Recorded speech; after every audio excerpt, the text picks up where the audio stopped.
ئەوکاتتان باش بینەرانی خۆشەویستی تەلەڤیزیۆنی کۆمەڵە زۆر خۆشحاڵم بۆ ئەوەی جارێکی تر هەم لە خزمەتتانە بۆ پێشکەشکردنی بەرنامەیەکی تری دیالۆگ. ئازیزان، ماوێ لەوە پێش لە وڵاتی سوێد کەسێ بە ناوی ڕاسموس پاودێن داوای لە دەوڵەتی سوێد کرد کە ئیجازەی پێ بدەن کە کتێبی ئاینی مسلمانان قورئان بسووتێنێت. لە وڵاتی سوێد قانونێکەیە بە ناوی ئازادی ڕادەربڕین و ئەم قانونە قانونی بنەڕەتیە. بۆ گۆڕونی ئەم قانونە تەبعەن ئەبێ لە پارلمان و لە زۆر شوێنی تر تێپەڕ ببێت بۆ ئەوە بتوانن ئەم قانونە بگۆڕن. تەبعەن پێشیش هاتووە کە زۆر جار ئەگەریش پۆلیس ئیجازەی بە ئەو کەسە نەداوە، دادگای باڵای سوێد دیسان مافی ئەو کەسەی زانیوە کە بۆ خۆی چۆن ڕای خۆی دەرەبڕێت بیباتە پێشەوە. بەڵام سوتاندنی قورئان لەلایەن ئەم کەسەوە کە ئەو بۆ خۆی پێیوا بوو ئەمە یەکێکە لە تەبلیغاتی سیاسی حیزبەکەی ئەو کاردانەوەی لێکەوتەوە.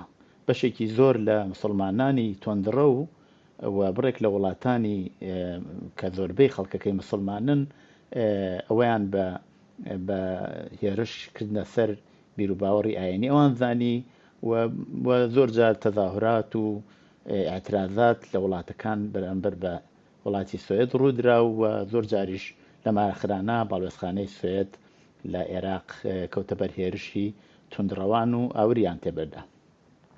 تەبعەن شتێکیش لەو بینەدا بوو کە هەموو ئەمانە باسی ئەمڕۆمانە لەگەڵ بەڕێز کاک حەمەی خاکی ڕۆژنامەنووس و هەڵسوڕاوی سیاسی. کا حەمەیجان بەخێر بی بۆ ئەو بەرنامەیە. سڵاتان ئەرز دەکەم کاک مەحیەگیان، سڵاوم هەیە بۆ بینەران و بەڕێزتان و هەروە بۆ هاوکارانی ئازیزتان. کا حەمەیجان زۆر سپاس. هەروە لە پێشێکێکە ئاماژەم پێ کرد لەلایەن چەند کەس لە سوێدەوە پێشتر لەلایەن فقەت ئەو کەسەوە ڕاسموس پاولدن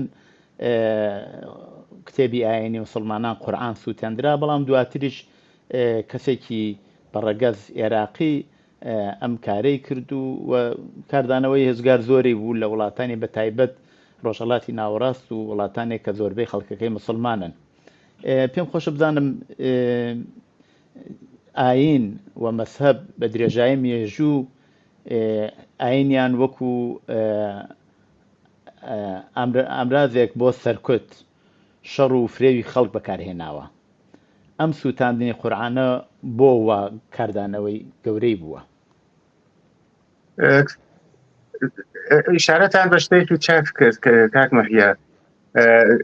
ئێمە لە دنیای ئەمڕۆ زۆر جیاوازە لە بێژین 100 ساڵ 200 ساڵ 500 ساڵ 1400 ساڵ یا 2000 ساڵ پێش لەوە. دنیای ئەوڕۆ دنیایەکی جەهانیە، خەڵک لەگەڵ حقوق و مافی خۆی ئاشنایە، حقوقی فەردی و ئازادی ڕادەربڕین جێگە و پێگەی خۆی هەیە. لە زۆر وڵات ئەوە دەست مسۆگەر بووە. لە بەشێک لە وڵاتان لە ڕۆژهەڵاتی ناوەڕاست یا لە ئەفریقا یا لە ئەمریکای لاتین هێشتا کێشەهایەکی جدی هەیە. بەڵام بۆچی ئەم مەسەلە ئاوا پێش دێ؟ ئەبێ هەڵبگەڕێنەوە سەر ئێستا ناوەرۆکی ئەو مەسهەب یا دینی حکوومەتی، جا ئێسەوە ئیسلام بێ یا یەهودیەت بێ یا بودایسم بێ یا هەر شتێک، وەختێک مەسهەب و حکوومەت پێکەوە تێکڵاوە بێ، وەختێک دەسەڵات و مەسهەب پێکەوە ئەبنە یەکێ، لە واقعە ئیتر لە ئەمری خصوصی دێتە دەرەوە. ئیتر مەسهەب ئەمری خصوصی نییە. قدوسیەت بە زۆر شت ئەدەن، تەنها بە کتێبی مەسهەبی نییە. مەسەلەن ئێمە ئازانین سەلمان ڕۆشتی هەر کتێبێکی بەناوی ئایەهای شەیتانی چاپ کرد، خومێنی فتوای دا بڕۆ بگەڕێرۆ بۆ مێژوو. مەسەلەن گالیلە ئەیوت فلان شتی علمی ئاوایە، زەوی ئاوایە و ئەوی تروایە، یا داروین شتێکی ئەوت. چه کلیسا، چه شوێنەکانی تر، چه دینی ئیسلام، چه دینەکانی تر لە مەقابڵی علم و زانستا ڕاوەسن. جاری وا بووە دەسەڵاتیان بووە توانیوانە بیکوژن یا بیخەنە زندان یا کتێبەکانی لا ببن. ئەمانە بۆ خۆیان مەسەلەکە ئەوەیە کە ئەساسەن مەسەلە دێتەوە سەر مافی مرۆڤ، سەر مەسەلەی ئازادی، سەر مەسەلەی ڕادەربڕین. دیارە هەموو شتێک ڕادەربڕین نییە. مثلا كتابك نووسراوە ئایا هەی شەیتانی موافقی بی یا مخالفی بی، ئەگە موافقی ئەوەی خوێنی تۆ چێژی لێوەرەگری، مخالفی بی تۆ مقالەیەکی لەسەر بنووسە، بەڵام مانای نییە کە تۆ هەم نووسەرەکەی بکوژی، هەموو کەسەی چاپی کردووە بیکوژیت یا فتوا بی کە بۆ کوشتنی و هەم کتێبەکان بسووتێنیت. دەیجا مەسەلەی ئەوەیە تەحمل نییە، مەسەلەی ئەوەیە تۆلۆرەنس نییە، مەسەلەی ئەوەیە یەک قبولکردن. ئەکرێ من لەگەڵ جەنابەت مخالف بم، ئێوە قسەیەکەکەن ئەمن مخالفم، لەگەڵ بیر و باوەڕی من نایەتەوە. قسەکەی من ئەوەیە دەبێ ئەمنیش وەکو ئێوە مافی ڕادەربڕینم بێم نەقدی کەمەوە، ڕەخنەی لێوەربگرم، مقالەی لەسەر بنووسم، فیلمی لەسەر سازکەم، تیاتری لەسەر دروستکەم، هەموو ئەوانە. بەڵام بۆچی کێشەکە هاچێتە ئەوە؟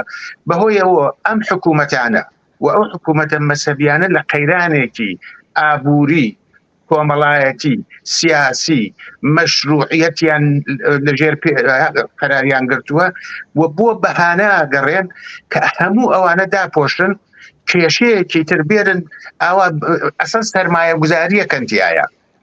بەبێ ئەوە بڵێن باشە ئەی بۆ مەسەلەن تەوراتێک ئەگەر ئاورتێ بەرەدەن، ئەنجیلێک ئاورتێ بەرەدەن، کتێبێکی ئاینی تر ئاورتێ بەرەدەن، جیا لەوە ئەو کارە چاکە یا خراپە، جیا لەوە ئەمن ناچمە ناو ئەو کارە. باشە ئەو کارە کێیکە بە چ مەبەستێکێکە، ڕەنگە هەر خۆیشیان سەرمایە گوزاری بکەن.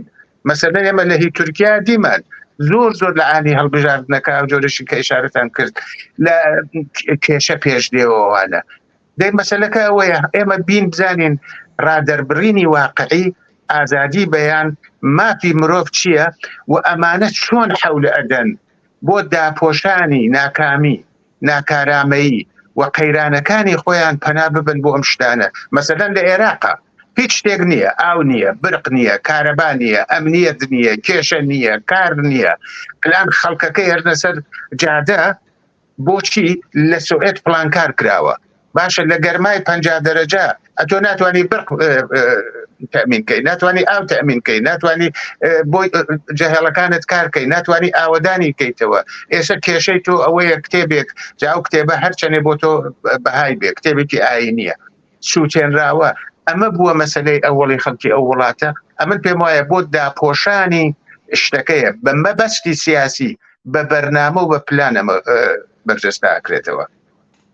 بەڵام کاک هەمە شتەکە لەوە نییە کە فقط دەوڵەتەکان هاندەری ئەوە بن کە تەبعەن ئەوان هاندەرین، بەڵام ئاخر خەڵکیش بەدەم ئەو ئەو داخوازیەی دەوڵەتەکانەوە دێنەوە. زیاتر لە چەند دەهەیە ئێمە بینین حکوومەتی کۆماری ئیسلامی، تاالبان، ئۆردۆغان لە ناوچەکە یاکو لە ئیسرائیل، لە زۆر شوێنی تر ئەو حکوومەتانە حکوومەتهایەکی مەسەبی هاتوونەتە سەرکار. ئەمانە تەبعەن کارێکیان کردووە کە ئەو خەڵکە ئابە و شێوە بتوانن بە داخوازی ئەوان بێنە سەر. ئەمە هەموو دیارە لە بەرامبەر علم و زانست وانایە. بۆچی خەڵکەکە نەیانتوانی و جوابی ئەوە نەدەنەوە، بەجێگەوە بێنە سەر شەقام و حملە بکەن بە باڵێزخانەیە یا دژ بە فڵانشت بن، داخوازیەکانی خۆیان مەترحکەن و جوابی شتیوان نەدەنەوە. منزورمەی ئەو تێکەڵاویە و ئەو وڵاتانە ئەتوانن لەو نفوزە یا لەو خەڵکیش ئیسفادە بکەن لە چیایە؟ ئاگەڕێتەوە بۆ دواکەوتویی خەڵکەکە یاکو چۆنەوە هەڵە سەنگێنن؟ کاک مەحیە ئەوەڵە نێمە بزانێن خەڵکی ئەو وڵاتەی کە ئەو تەزاهوراتی تیاکرێ، مەسەلەن لە ئێرانە خامنەی فتوای داوە وەکو فتوامانەندێ هەرێکێتی بە ئێسان ڕقابەتێکا لەگەڵ خومەینی لە رابطە لەگەڵ ئەو مەسەلەی سەلمان ڕۆشتیە وتێتی کە تحویلی وڵاتای ئیسلامی بنەوە، وەکو شتێ عەدڵێکی یەکجار زۆر لە ئێران، لە عێراق و لە تاالبان و لە لای داعش و لەم راولەودا هەیە. دەبێت کەسێکە لە سوئێت خەتایەکی کردووە، ئەگەر دای بنێن خەتای یا جرم، ئەگەر دای بنێن جرمێکی کردووە، تحویلی تاالبان بدرێت دادگایی کرێەوەوانە. ئەبێ ئەوە بزانین چەند لە دەرسەدی خەڵکەکە هەن بەڕاستی. مەسەلەن لە ئێرانی 85 ملیۆنیە، واقعا چەند کەس دێن بە پێشوازی ئەم شتەی خامنەی یا حکوومەتەوە؟ 10,000 100,000 1 ملیۆن 2 ملیۆن 5 ملیۆن چەندێکە؟ ئەمن پێم وایە ئەوڵەن دەرسەدێکی کەمی خەڵکەکەیە بەڕاستی، و ئەو خەڵکە بەشێکیشی مەموری خۆیانن. بەشێکی بەسیجن، بەشێکی بەسپان، بەشێکی بە قەول خۆیان خانەوادەی کوژراوەکانی شەڕیانن و ئەوانە، بەشێکی بە زۆرەیان مناڵ و ئەو جۆرەشتانە، یا لە کوردستانی یا لە عێراقا مەسەلەن، بەشێکی هەرو میلیشیای شیعەیە، هەشتی شعبیە، بەشێکی ئەو کەسانەیە و حکوومەت بەدەست ئەوانەیە، پارە بەدەست ئەوانەیە، میدیا بەدەست ئەوانەیە، ئەتوانن گەورەی کە نەتوانن فیلمی جۆرا و جۆری لێ بکرن. ئەمە یەک. من ناڵێم خەڵک نییە، لە هەموو کۆمەلگایە، لە پێشڕەتەترین کۆمەلگای دنیا بەشێک لە خەڵک هەر هەیە، دەرسەدێک بە هەر هۆیەک لە ئاموزش و لە پەروەردا ئەو جۆرەی پینەگەی و دووچاری هەژاریەک هەیە، دووچاری کێشەهایەکی جۆغرافیایی هەیە، دووردەستە، بۆی نەگەیە، جادەی بۆ نەچووە، ئینترنەتی بۆ نەچووە، هەموو ئەو شتانە مەلایەک هێشتا یا کەشیشێک دەمڕاستیەتی. بەشێک لە خەڵک ئەمە واقعیەتێکە.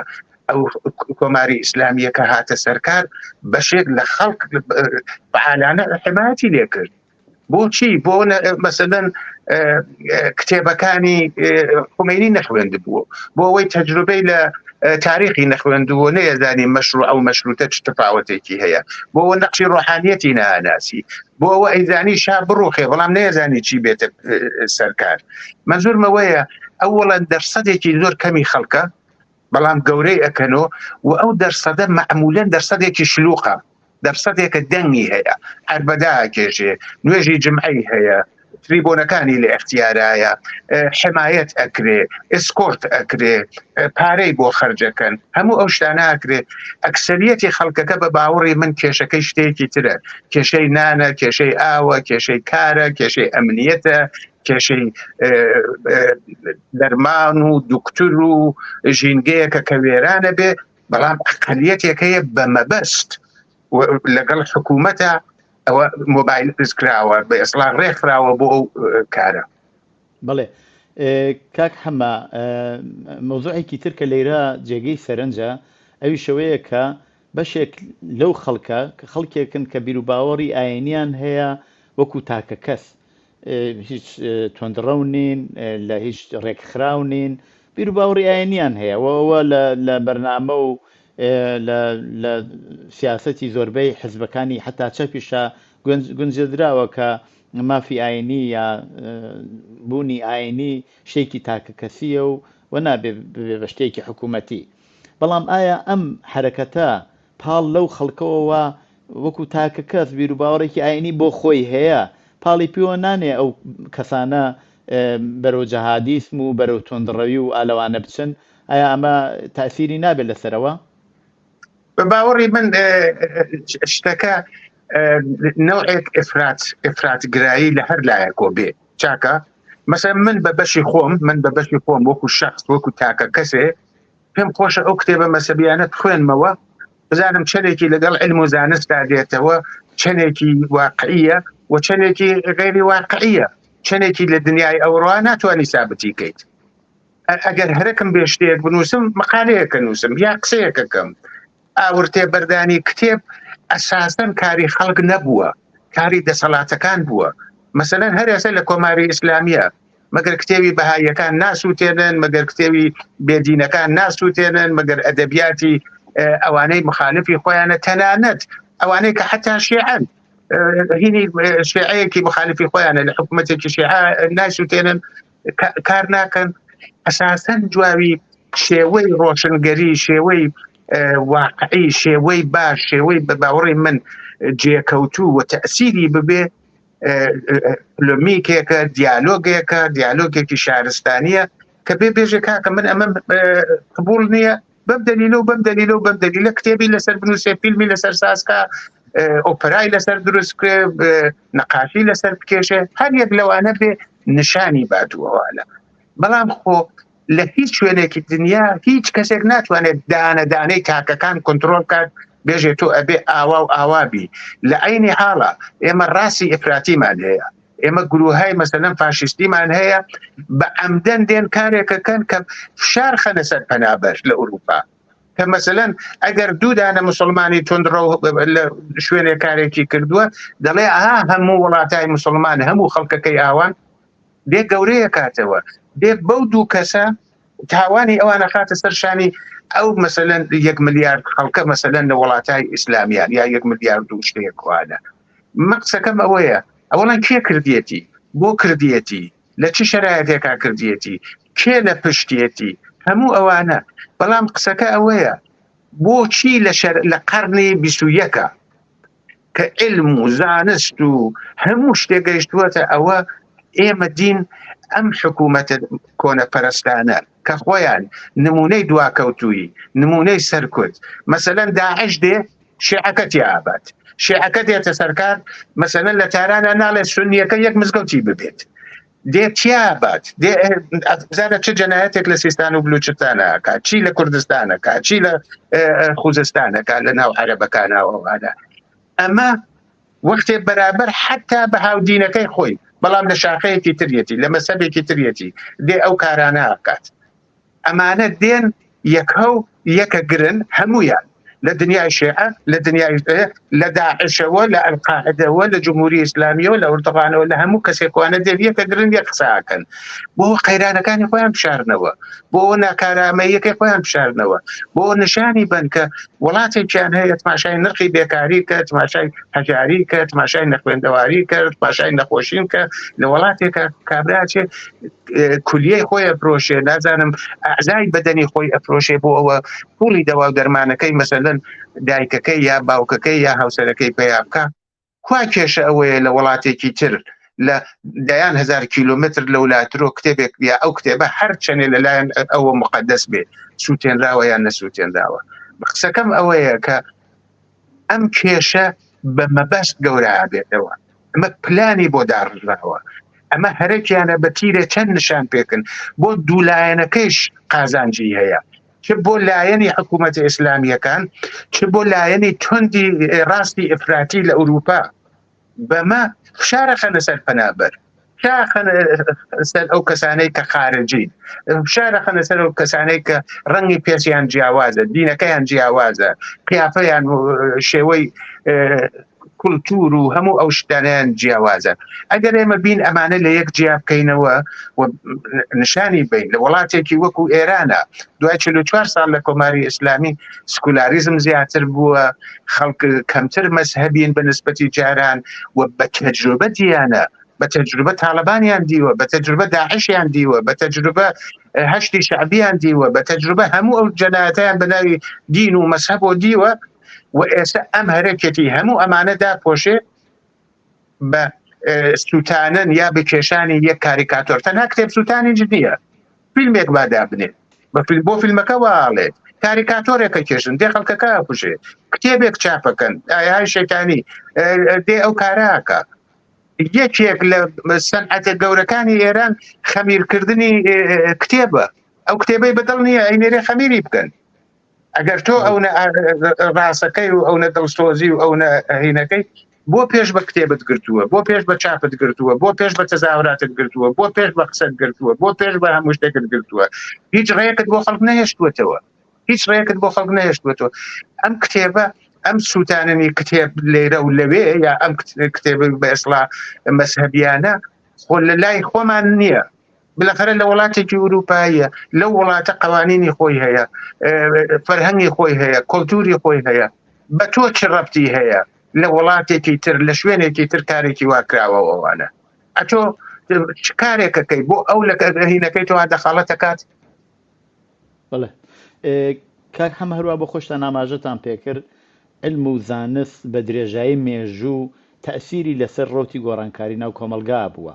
مثلا بۆ نمونە کەسێکی وەکو داروین بە تحقیقاتێکی زۆر گەورە بە ساڵیانێکی ئێزگار زۆر سەلماندی کە نەکەر بە شەریەت هەموو گیانەبەرەکانی تر مناسباتی کۆمەڵایەتیان چۆنە، ناو خۆیان چۆنە، دوایی هات لەگەڵ ئینسانەکان مقایسەی کرد. ئەمە هاتە ناو کتێبەکان و بە شکلی دەرس و لە زۆربەی زانستگاکانی دنیا وەکو خوێندن ئەمە تەدریس کرا.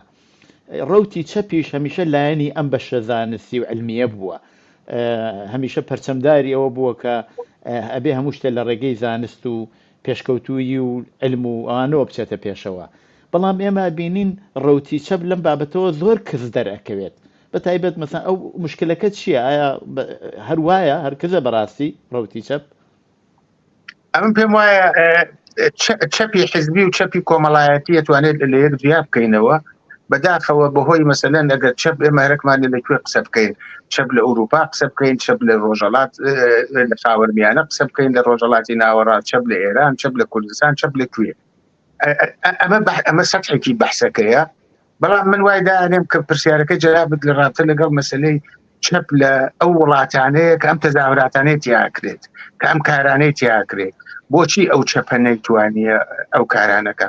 لە وڵاتێکی وەکو عێراق ئێمە حزبی شیوعیمان بوو، یەکێک لە حزب زۆر قەوی و بەهێزەکانی ناوچەکە بوو. لە ئێران مەسەلەن حزبی تودەی تیا بوو، دواتریش ئەنواعی چەپ هاتن، هەموو ئەوانە.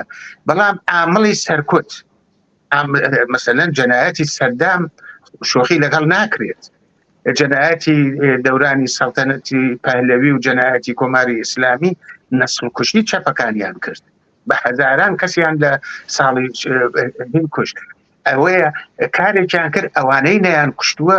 ئەلان ئێمە بە قسەی 5 تا 6 ملیۆن پەنابەر ئەەکەین، مەهاجری ئێرانی ئەەکەین لە دەرۆن کە بەشێکی ئەو هێزە لایک و سکولار و چەپ و سوسیالیستە بوون هاتنە دەرەوەوانە.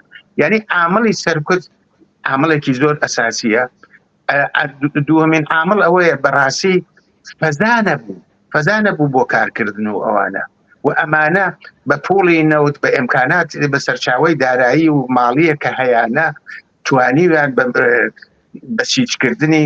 الان مەسەن لە وڵاتێکی وەکو ئێرانە قسەی 9 ملیۆن ئاخوون دەکرێت، 9 ملیۆن ئاخوند، سەدان هەزار مزگەوت و مەراکزی مەذهبی و بە بودجەیەکی کەڵان خەریکە کارەکە. بەڵام مەسەلەن چەپەکە بێت ماشای ڕۆژنامەکەی کە، ماشای تەلەڤیزیۆنەکەی کە، ماشای انتشاراتەکەی کە، ماشای کتێبەکانی کە، ماشای دزوەکان، هابڵی مقایسە نییە لەسەر ئەمە. ئەمە بە معنایەوە نییە چەپ کەمکاری نەکردووە، چەپ ئەوایە کتێبی زیاتری تەرجمە کردایە، باسی زیاتری کردایە، ڕۆشنگری زیاتری کردایە، کارێکی زیاتری بکردایە. مەسەلەن دەڵێم چەند کەس بە تەوری واقعی مەسەلەن توانیوانە داڕوین بە باشی بناسن بیخوێنەوە، فەرزە دەڵێم، و تەنها بۆ نخبەکە نا، بۆ ڕۆشنفکرەکە نا، بۆ خوێندەوارەکە نا، ئەساسەن لەسەر ئەو بەشەی کە حکوومەت متەکی بەوانە، لەسەر ئەو کەسانەی کە لەباری ئاگاهیەوە، لەباری زانستەوە، لەباری علمەوە بە هەر دلیل مشکلاتیان ئەو نەبووە ساز بووە، مشکلاتی ژیان ناتوانێت، مەجاڵی نییە، وەختی نییە فیلمێکی چاک تماشاکە، وەختی نییە، یا ناتوانێت کتێبێکی باش بخوێنێتەوە، یا ناتوانێت فیلمێکی باش ببینێ، یا ناتوانێت سریالێکی باش ببینێ، چون نانەکەی بۆ پێیان نابێ، ئاوەکەی بۆ پێیان نابێ، پوڵی برقەکەی بۆ پێیان نابێ، پوڵی ناردنی مەدرسەی مناڵانی بۆ پێیان نابێ، و لەویەتەکەی شتهایەکی ترە. من ئەگەر هەرێکم بێ کورتی کەمەوەوانە چەپ کەم و کوڕی بووە بەڕاستی، ئێسەش هەیەی. الان مەسەلەن میدیایەکی قەوی چەپ بە بینەر و بیستەری زۆر گەورە و ئێمە نیمانە، ئەمە واقعیەتێکە، دەبێت کاری بۆ بکرێەوەوانە.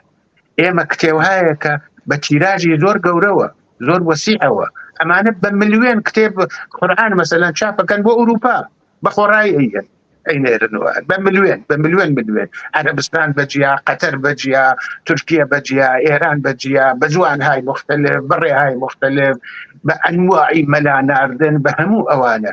ئەمە بودجەیە کە بە ملیارد خەرجی ئەکرێ، بە ملیارد خەرجی ئەوە ئەکرێ.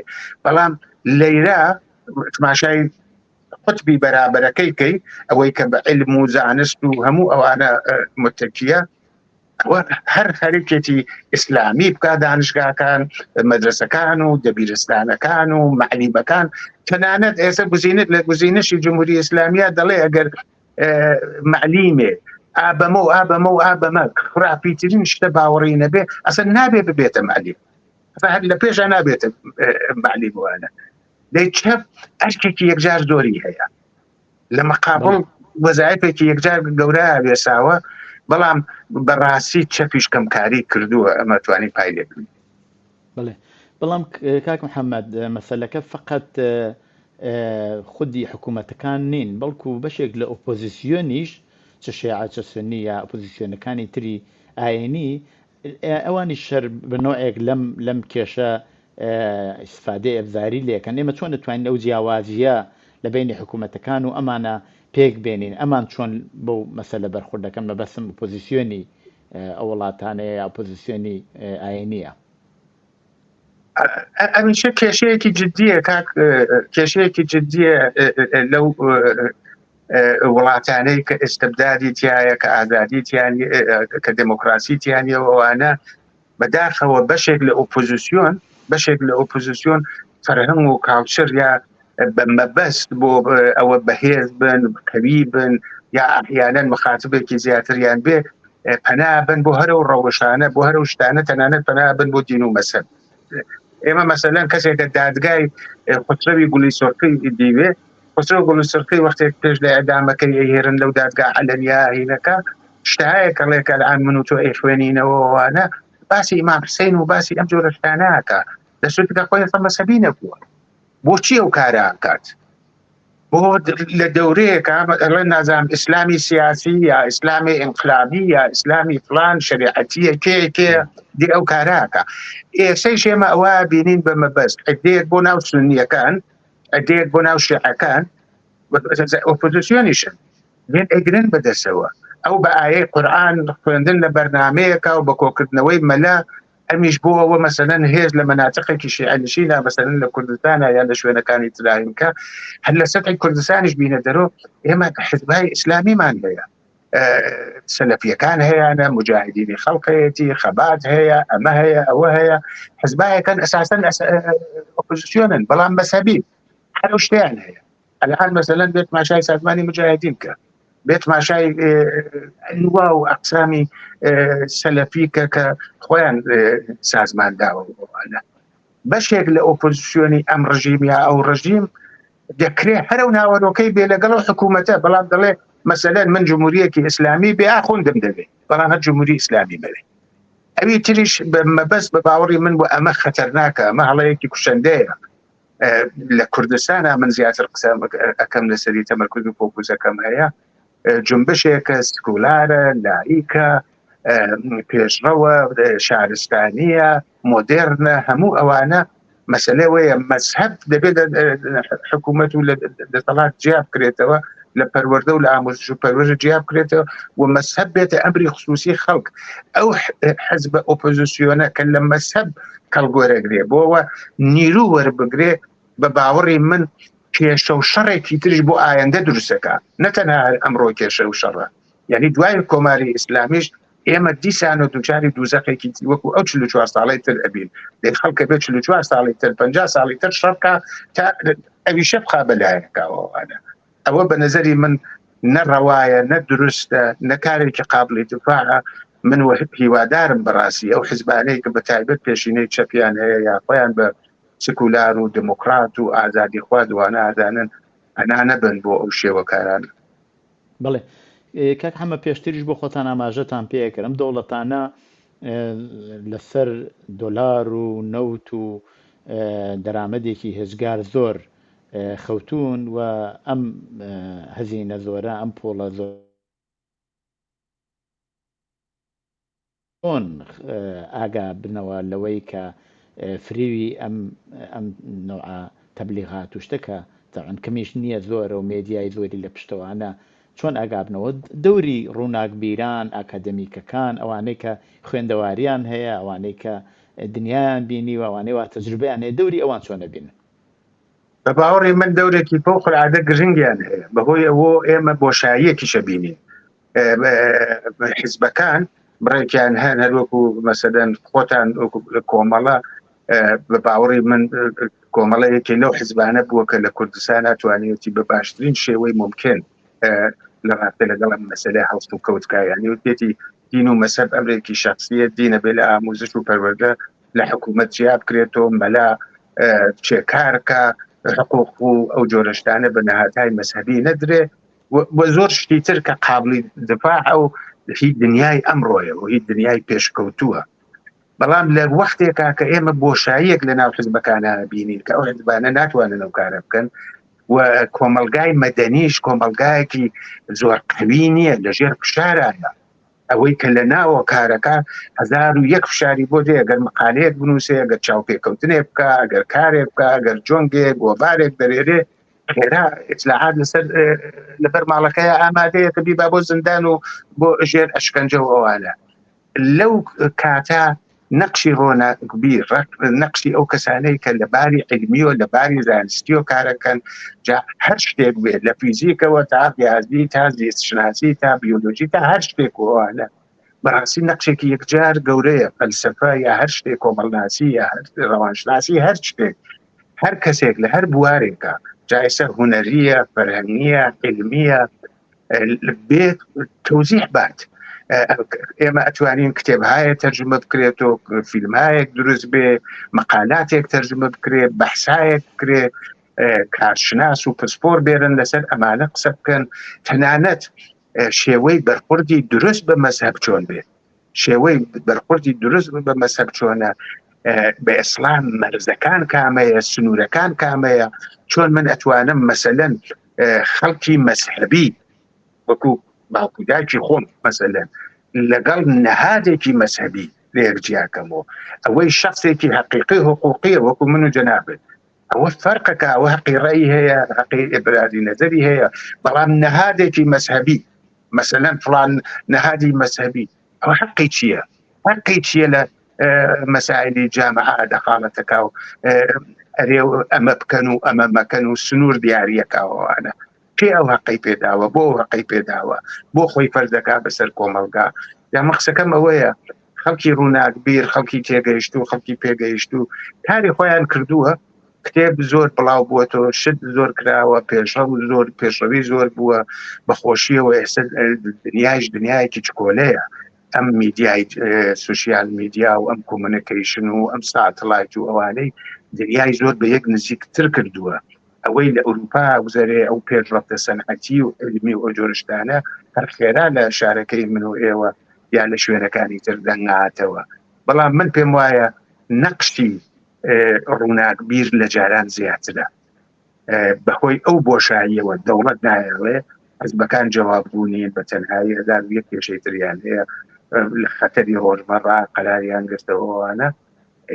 ئەبێ ئەمان زیاتر بێنە پێشێ بۆ ئاموزشی خەڵکەکە دایسە لە سوشیال میدیایە لە کتێبایە لە چاپایە لە دروستکردنی سمینار و ئەو جۆرەشتانەیە لە هیچ دانشگاکانە لە هیچ دانکۆکانە لە دەوڵەمەندکردنی کتێبخانەکانە لە شارەکان و لە گۆندەکانە بێ کارێ بکەین خوێندەواری بەڕاستی کارێ بکەین ئەو کەسانەی کە ناتوانن بخوێنن و ئەو قشرانەی کە دەبنە قوربانی و دەبنە سیایی لەشکری ئەو هێزە کۆنە پەرستانە ئێمە بتوانین ئەوانە بێنین بۆ خوێندن بۆ پەروەردەوە بتوانین لەسەر ئەوانە کار بکەین یا چۆن بەرحاڵەوە باسێکە کە ئەوانەی کە لە ناوە خەریکن کارەکەن دەتوانین زیاتری کار لەسەرکەن کاک حەمد لە کۆتاییە پێم خۆشە پێمان بڵێ هەڵسوکەوتی گونجاو بەرامبەر بە ئاین و مەذهب ئەبێت چی بێت بۆ ئەوەی کە ئێمە چاوەڕوانی کاردانەوەی ئاوا کە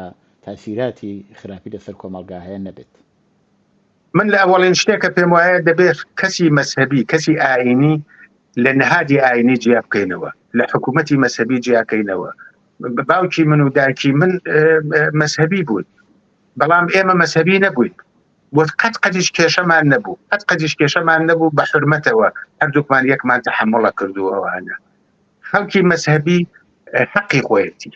حەقی خۆیەتی بە هەر شتێک باوەڕی هەیە بە هەر کارێکە پێی خۆشەوە ئەوانە مادامێ زەرەری بۆ کۆمەڵگا نیە بۆ ژینگە نیە بۆ حەیوان نیە بۆ هەر شتێکی تر نییە حەقی خۆیەتی و کارانە بکە کە باوەڕی پێێتی ئەوانە بەڵام قەزیەکە ئەوەیە ئێمە ئەبێ سنوورێکمان بێ من ناتوانم بڵێ من مەذهبیم بەڵام مناڵی ژێر 18 ساڵ ئێرمە دەرۆ لە خیابان ئێمە بەر شمشێر و خەنجێر و ئەوانە چۆن هەرەکمە سینەزەنیکەم ئەو خۆی انتخابی نەکردووە بە چه حەقی ئەو مناڵە ئێری تۆ برینداریەکەیت و سەری بریندارەکەیت و خوێنی پێتماشانە دایت و ئەو جۆرەشتانە ئەمە ناچێتە خانەی مەذهب و ئەوانە ئەوەی کە پێی خۆشە نوێژکە ڕۆژوو بگرێ حەجێ هەر شتێکە ئەو ئەمری خۆیەتی مادامە زەرەری بۆ کۆمەڵگانیە بۆ ژینگە نیە بۆ دەوروبەر نییە بۆ کەس نییە خۆی و لە بینی خۆی و کەسەیەتی کە باوەڕی پێێتیوانە بەڵام ئەوەی کە گرنگە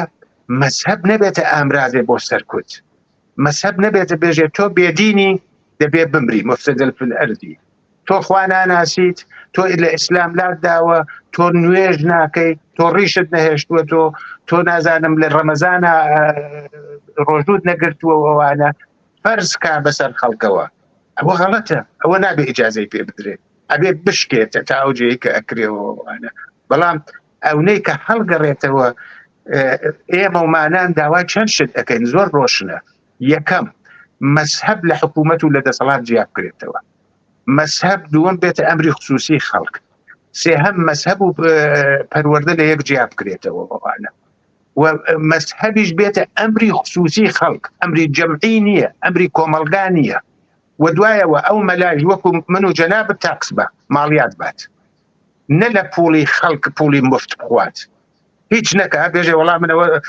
موعزاکەم بە موعزە پوڵ پێیاکەم قەیناکە با چوار کەس کە باوەڕی بەوەی ئەو چێ یارمەتی بدات بەڵام لە پوڵی حکوومەت لە پوڵی خەڵکەکە لە پوڵێکە بێ بۆ مەدرسە بێ بۆ بیمارستان بێ بۆ جادە بێ بۆ ئیمکانات بێ بۆ خوێندن بێ بۆ ئەوە حەقی نییە قەرانێک بخوا حەقی نییە پەناباتێ بخوا بخوانە ئێمە ئەو قسەکەژین قسەکان واقعیە پای لەسەر ئەرزە لە هەموو دنیاش پێشکەوتو وایە وەختێ ئەمر مەذهبت ئێمە جارانە مانوع عیسا بە دینی خۆی موسا بە دینی خۆی کاکە هەر کەسێ هەر دینێکی هەیە بۆ خۆی هەر مەسلەیەکی هەیە بۆ خۆی بەڵام مادامێ شاد نەیەرێ بۆ ئەویتر بە زۆر تۆ بێ بیتە عیسەوی یا بیتە یەهودی یا بیتە مەسەلەن کاکەیی یا بیتە ئەمە یا بیتە ئەوە ئەمری خصوصی خۆتە بەجێ 5 ڕکات 15 ڕکات کە بەجێ 15 ڕکات 500 ڕکات کە بەجێ مانگێ ڕۆژ و 350 ڕۆژ بگرێت بە من چ ڕەبتی هەیە ئەتۆ ژیانی خصوصی خۆتە بەڵام هات فەرزت کرد بەسەر من و مناڵی من و زندگی مناو بەسەر خەڵکەکەیتر حقت نییە نابێ ئەو کارە بکەیەوە ئەوەیە احترامی خەڵکی مەذهبی بە باوەڕی من واجبە لازمە پێویستە احترام و تحمل و هەموو ئەوانە بەڵام لە عینی حاڵە دوولایەنەیە ئەویش دەبێت تحملی بۆ من ببێت ئەویش تحملی بۆ من بێ من ئەگەر ناچم بۆ مزگەوت ئەگەر ڕۆژوو ناگرم ئەگەر قورئان ناخوێنمەوە ئەگەر باوەڕم بە مەذهب نییە بە دین نییە ئەوانە بژە کاکە هەر کەسێک من نایە بە قەوری تۆش نایەتە قەوری من و تۆ جوابگوی قسەی خۆت و کاری خۆتی بری جوابگوی بە شەرتێ هیچمان مضرری جامعە نەبێت زەرەرمان بۆ کۆمەلگا نەبێت من پێم وایە ئێمە دەتوانین مەذهبی و غەیری مەذهبی دیندار و بێدین لە پاڵیەکە بە سڵح بە ئاشتی بژی بە شەرتێ سنووری یەکتری نەپارێزێ مافی لایەکیان پێشێل نەکرێ ئێمە من بە بەشی خۆم داواکاری دنیایەکی وام من بتوانم لە شارەکەمە لە سەقز لە شارەکەی ئێمە و ئێوە یەهودی تیا بوو مسلمانی تیا بوو مەسیحی تیا بوو مسلمانی تیا بوو بێدینی تیا بوو بادینی تیا بوو سوسیالیستی تیا بوو کۆمونیستی تیا هەموو کەسێکیش پێکۆ زندگیە کرد و کێشە و شەڕیش نەبوو ئەمن هیوادارە بێ بتوانین کۆمەلگایەکی ئاوامان ببێت هیچ کەسێکاری بە شەڕی دین شەڕی ئەمڕۆ نییە شەڕی دین شەڕی 2000 ساڵ 1500 ساڵ پێش لەوە بووەوە دەورەی تەواو بووە ئەوڕۆ علم ئەیباتەوە زانست ئەیباتەوە هوشیاری دەیباتەوە چیز بەشەر ئەخاتە پێشێ سەعادەت و پێشڕەفت زۆر سپاس کاک حەمە بۆ بەشداری لەو بەرنامەیە بەڕاستی زۆر مەمنون هیوادارم بتوانین لە کات و ساتێکی ترە لە خزمەت تابین بۆ ئەوەی بتوانین لە مەورود و مۆزوعێکی ترە پێکەوە گفتوگۆیەک بکەین زۆر مەمنونم لە داوەتەکەتان کاک محیەگیان دەست و چاوت خۆش بێ سپاسی بۆ هەمووتان زۆر سپاس بینەرانی خۆشەویستی تەلەڤیزیۆنی کۆمەڵە بەم جۆرە هاتینە کۆتایی ئەمجارەی بەرنامەی دیالۆگ هەتا دیالۆگی تر ڕۆژ و شەوێکی خۆشتان بۆ باوە دەخوازم